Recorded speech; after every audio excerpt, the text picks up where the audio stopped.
कैसे माता बहन लो झूमर गावता कैसे अरे मार पीपर तर नजारा ए सखी ए बार तो भांगड़ा बाजता। पहले के लोग कहत लो कि बेटी के घर से ना निकाले ए बार भांगड़ा नइखे बनहत नु कहत तरी से कि अब तू ही परछावन कह ली हो। हां जा तू ही माटी कोड़े जा तू ही माटी कोड़े जा का बाहरे कल्चर बाहरे हमार भारत देश तब मौगी वो बेरा केहू के ना चिन्हली सब पढ़े जे होखी मार एकदम सुरबा आ गावेला लो कि मारब पीपर तर नजारा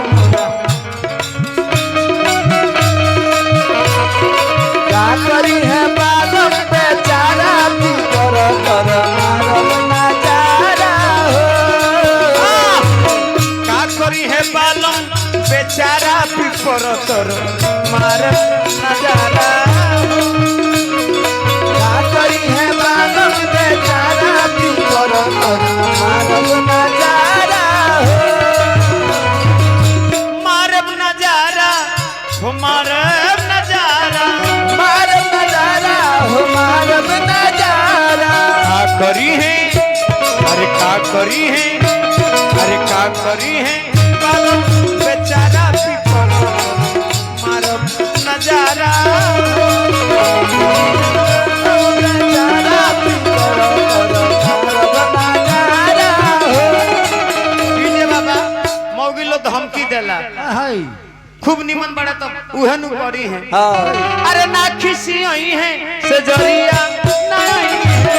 ढेर खिसी आई है सजरिया नहीं है ए मास्टर ढेर खिसी आई है से जरिया नहीं है ढेर खिसी आई है सजरिया नहीं है अरे मोड़ई में कोलम गुजारा